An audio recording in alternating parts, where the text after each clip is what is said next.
there. Right? You will be there. You can then be satisfied. You'll possess the object of your concern. You'll be satisfied. You'll be sated once you achieve it. That means you're willing to go through this to change. Well, that means before you didn't look here. It means that you had some belief about yourself. Then you wanted to see if you could change it by going through this course of action. That means, does it not, that we're using the goals of success to bring about changes in us, in our psyche. We want changes in our soul, in our psyche. That's what we want. Wouldn't you agree that once you fix this goal, job, teaching, engineers, whatever it is you might want to be, that once you get the insight that maybe you're not going to be happy doing this, that maybe it's not going to do these things, you face a crisis. The usual way to solve that crisis is to say, I didn't know it at the time, but that wasn't a good enough goal. I need another degree on top of that. I need a better job. I need to work with a bigger firm. I need to get a bigger car. I have to get something beyond that. That wasn't enough to bring about this change, because I'm really seeking to change through work. That's a karma yoga. I expect by dedication and work to change my inner state of being. Now look here. Suppose right here there's an underlying belief this person has that they in some sense feel inadequate.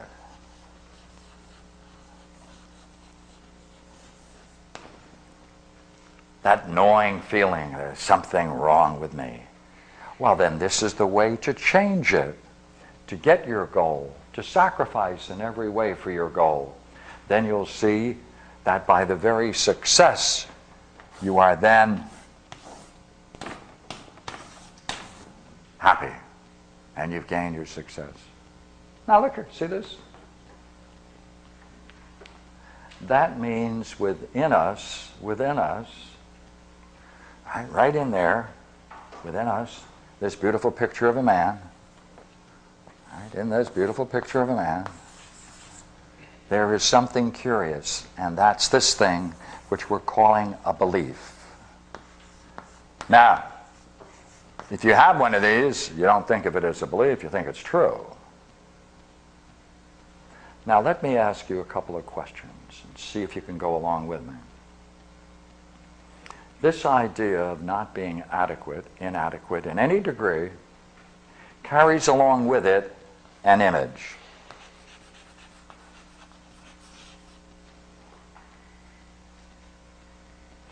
With every image, there's also an attitude. With every image that you have of yourself, there's an attitude. Consistent with that are gestures,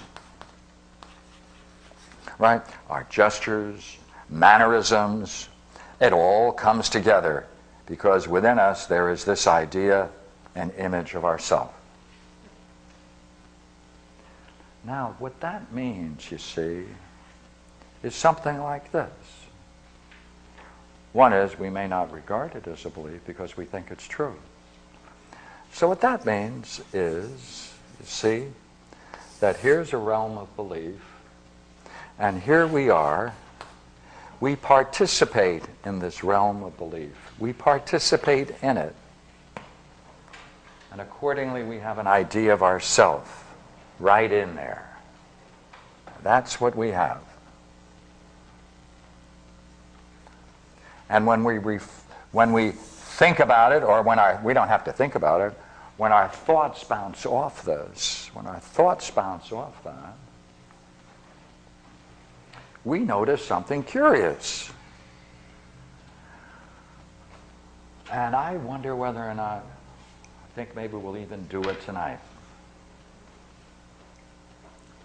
These images we have of the self, you can easily identify, and once you start playing in this realm of meditation, contemplation, it's extremely important to make notes.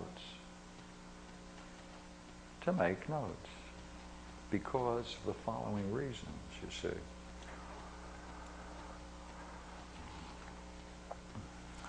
As you approach your goal, at any stage once you decide to do it, there's going to be this sense of opposition to it because it's irreconcilable with that image you have of yourself. I don't think I'm good enough, perhaps, to achieve it. Maybe I need something else. Gee, I see other people are approaching that goal. I wonder if they're really happy. I wonder whether or not you really can change. I wonder whether success really changes you. I wonder whether you can really benefit. In what way am I really going to be better? Maybe I have to have a higher goal because the lower one may not get it, and then you keep going for higher and higher goals because you're driven by this image of inadequacy.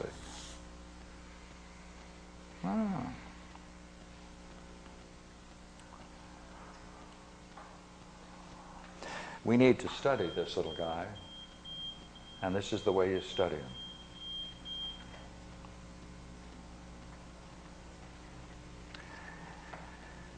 If you decide to sit or stand, however you're going to do it, just watch your thoughts. Just watch, right? Just watch your thoughts. That's all. Just take a look at them come and go. Just watch them. Now, sometimes a very interesting way to proceed with that is just to think of numbers occurring in your mind from 1 to 10 and over again, and 1 to 10 and over again. And while you're doing that, you will see at some point you'll lose the number and you'll go off on a tangent.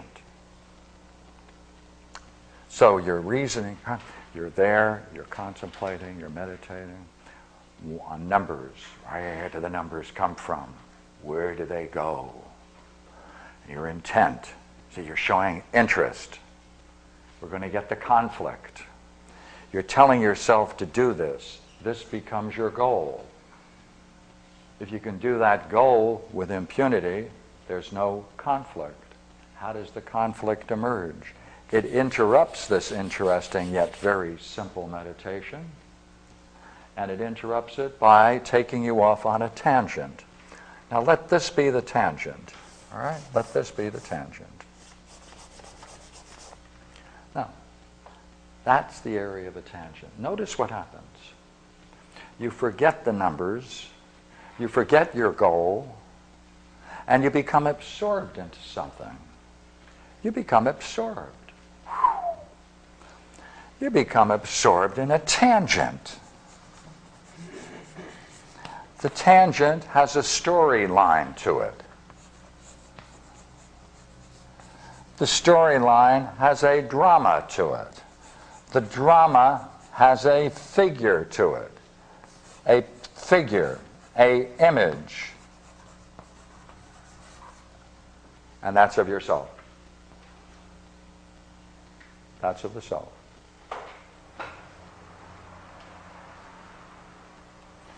What do you do then? According to this way of proceeding with meditation, you do not fight it, you do not get upset over it, you're interested in discovering what is perhaps the most important of all things in this game.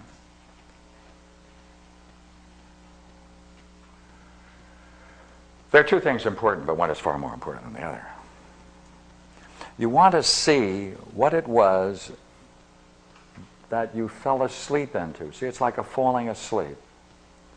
You want to see what it is that allowed you to go into this tangent or daydream or drama.